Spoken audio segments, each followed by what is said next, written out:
Quando Deus fica em silêncio, qual é a sua reação? Quando você grita por socorro e a única voz que você escuta é o eco do seu desespero. Quando Deus fica em silêncio, como é que você lida com a sua dor? Quando você ora e a resposta não chega, eu posso lhe garantir que o silêncio de Deus grita mais alto nos ouvidos da nossa alma que o ruído mais barulhento das circunstâncias mais adversas. Entretanto, quando Deus está em silêncio, Ele não está longe, nem indiferente à sua dor. Quando Deus fica em silêncio, é porque, via de regra, Ele está preparando algo maior e melhor para a nossa vida. Às vezes ficamos desesperados, como os discípulos no mar da Galileia, que em virtude de uma tempestade borrascosa, dos ventos fuzilantes que açoitavam o barco frágil, fazendo-o rodopiar no meio do mar, ameaçando-os de um naufrágio iminente, eles recorrem a Jesus, com a pergunta em tom de censura: Mestre, não te importas? Não vais agir? Não vais nos socorrer? Não estás percebendo o perigo? Não vais nos ajudar na iminência da nossa crise mais medonha? Jesus estava dormindo naquele barco quando a tempestade se agigantou, ameaçando a segurança dos discípulos. Há momentos na vida que nos sentimos assim, ameaçados, encurralados por circunstâncias carrancudas, por acontecimentos medonhos, por sentimentos turbulentos e avassaladores. Parece que na hora da crise mais doída, da tempestade mais convulsiva, da dor mais atroz, da enfermidade mais dolorosa, do luto mais traumático, gritamos e parece-nos que só escutamos o eco da nossa própria voz. Esta é a situação de um José do Egito,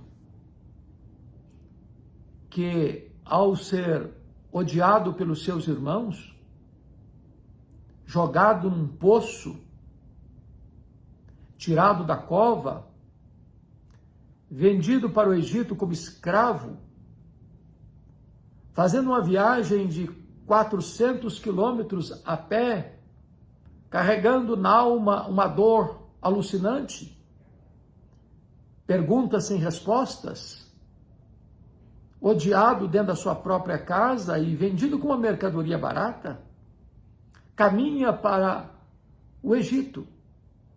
Parece sem futuro, deixando para trás um pai aflito e carregando no peito um coração cheio de dor.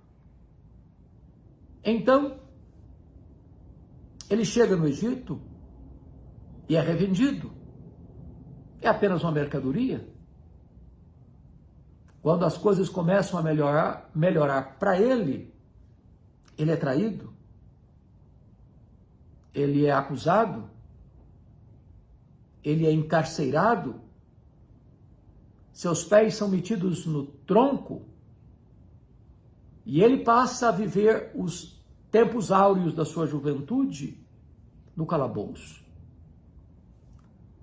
Muito embora o texto bíblico não retrate as suas reações, mas imagino quantas perguntas, quantos gritos de socorro, quantas angústias rondaram a sua alma, quantos vendavais passaram pela sua mente.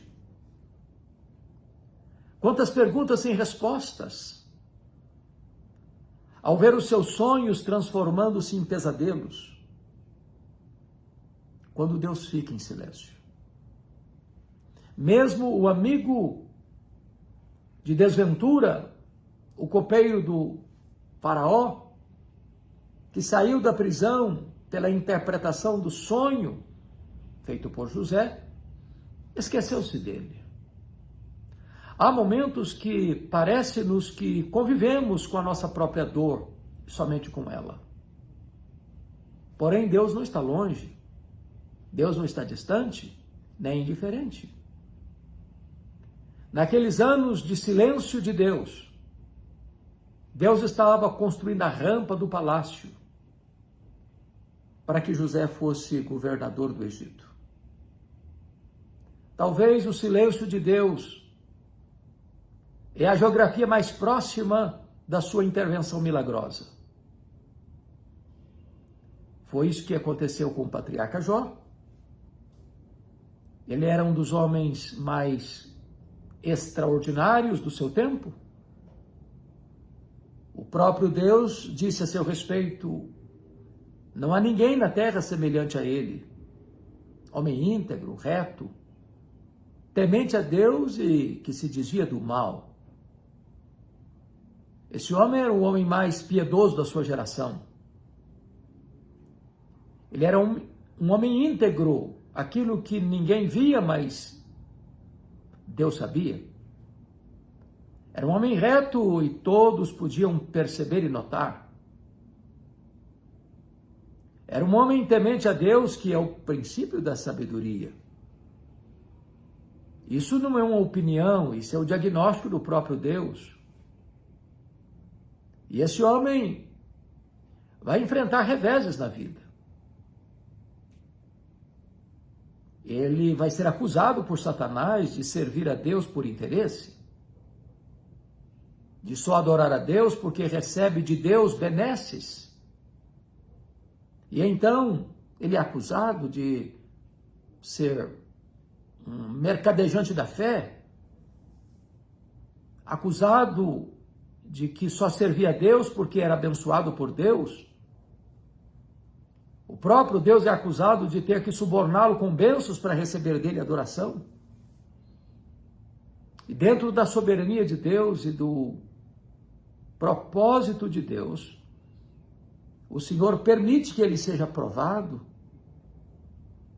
e provado duramente, mostrando para o mundo e para os pósteros que Jó era um homem que amava mais a Deus do que a riqueza, mais a Deus do que a família e mais a Deus do que a si mesmo.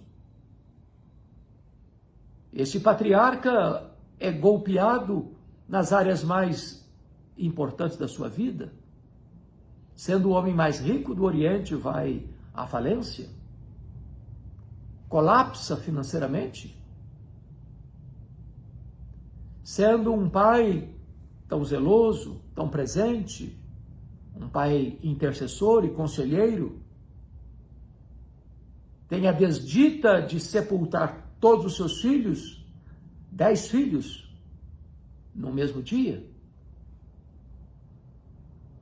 Esse homem que, a despeito destas duas desventuras tão gigantescas, ainda sofre o golpe de uma doença maligna que explode em seu corpo com feridas putrefatas do alto da cabeça à planta dos pés. E ele vai se transformando numa ferida aberta, uma carcaça humana, numa úlcera aberta. Seu sofrimento é atroz, sua dor não cessa.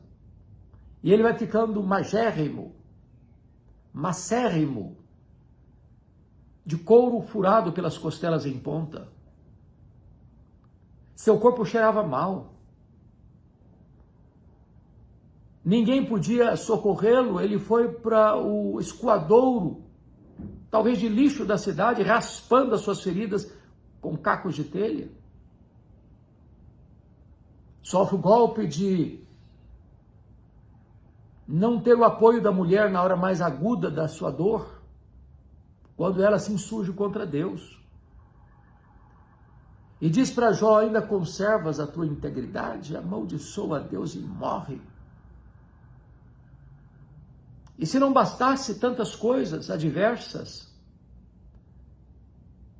tantas cenas doloridas, tantas providências carrancudas,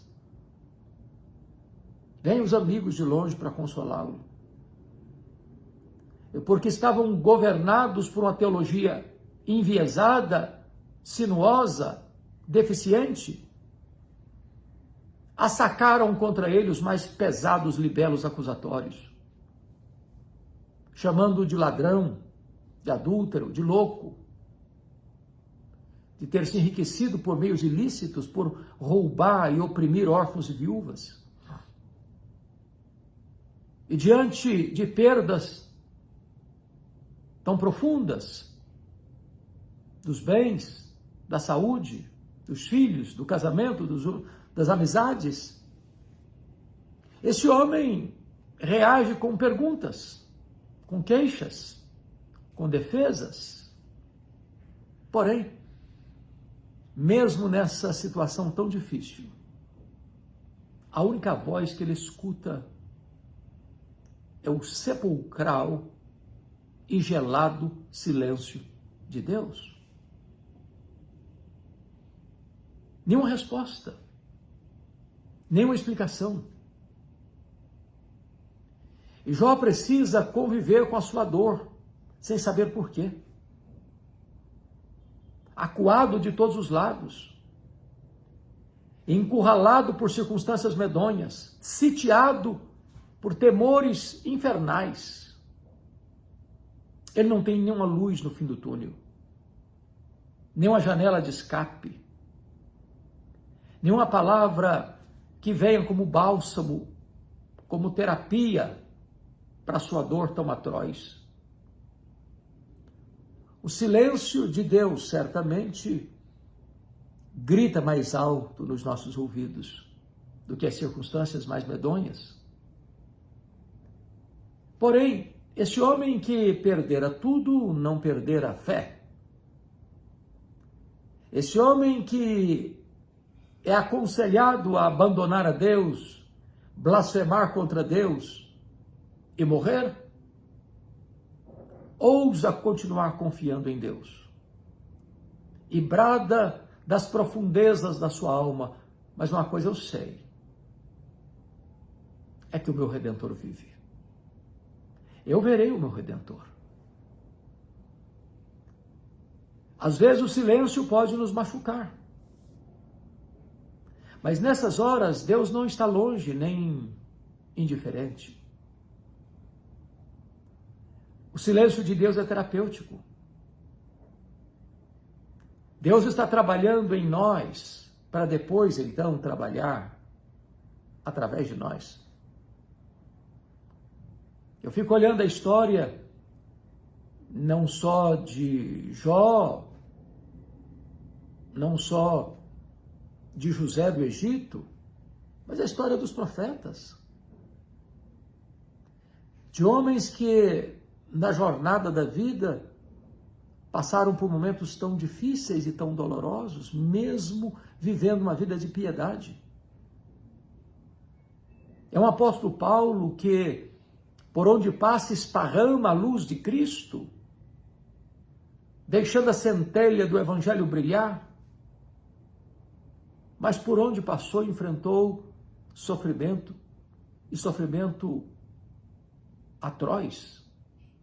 Ele foi perseguido em Damasco, ele foi rejeitado em Jerusalém, ele foi esquecido em Tarso, ele foi apedrejado em Listra, ele foi açoitado em Filipos, ele foi escorraçado em Tessalônica, precisou fugir às pressas, escorraçado de Bereia, foi chamado de tagarela em Atenas, de impostor em Corinto. Ele enfrentou feras em Éfeso, Ele foi preso em Jerusalém. Ele foi acusado em Cesareia. Ele enfrentou um naufrágio para Roma. Ele foi picado por uma cobra em Malta. Ele chegou em Roma preso e algemado. Ele foi fustigado com varas. Ele enfrentou naufrágios de rios e de mares. Ele enfrentou toda sorte de pressões e opressões, temores por dentro, pressões por fora. Foi assolado por uma enfermidade, um espinho na carne, mensageiro de Satanás para lhe esbofetear. E ele, que já tinha intercedido por tantas pessoas, ele que já tinha sido um instrumento nas mãos de Deus para realizar milagres tão graciosos na vida de tantas pessoas, ao clamar a Deus por uma cura, por um alívio, encontrou não apenas o silêncio de Deus, encontrou o não de Deus. Deus disse: a minha graça te basta. O meu poder se aperfeiçoa na fraqueza.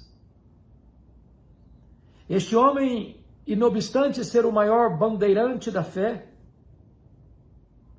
o maior desbravador do reino de Deus, de ter percorrido os rincões do Império Romano, desbravando fronteiras, plantando igrejas, estabelecendo lideranças, escrevendo cartas,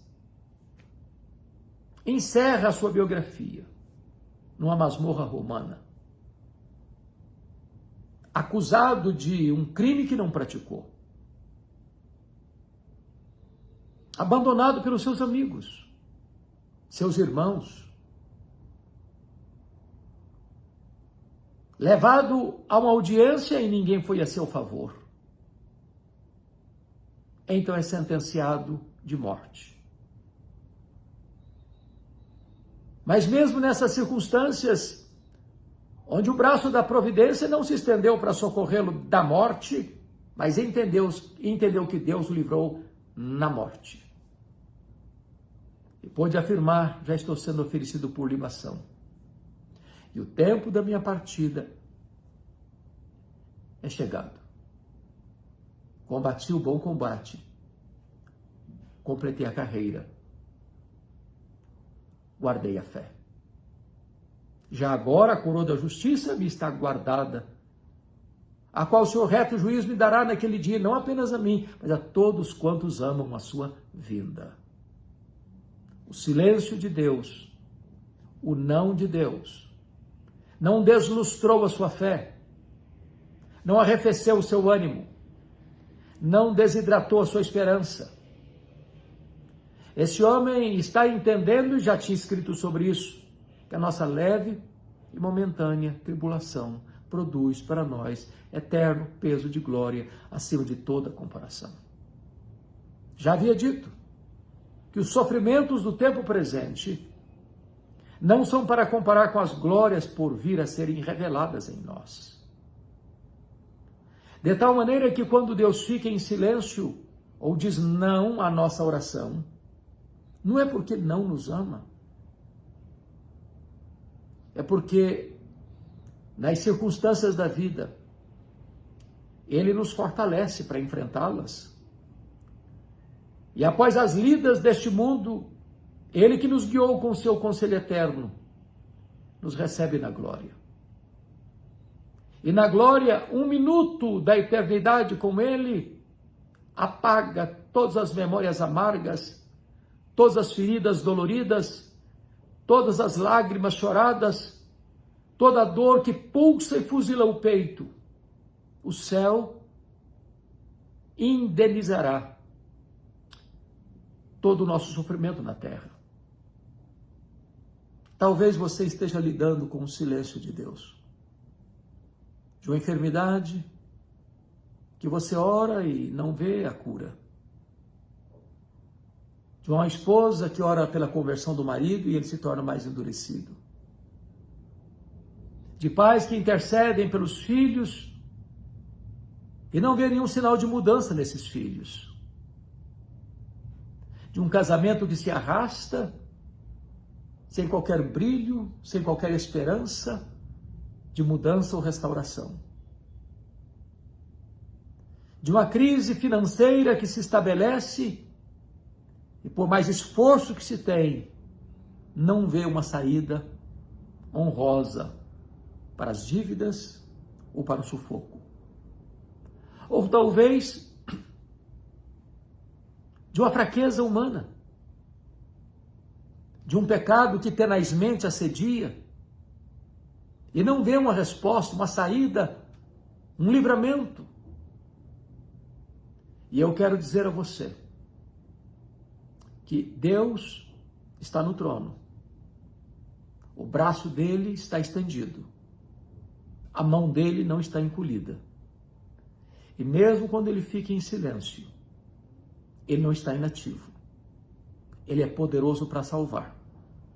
No seu tempo, do seu modo, para a glória dele, ele vai agir. Não na pressão da nossa agenda, não nos ditames da nossa vontade, mas conforme o seu conselho e o seu beneplácito.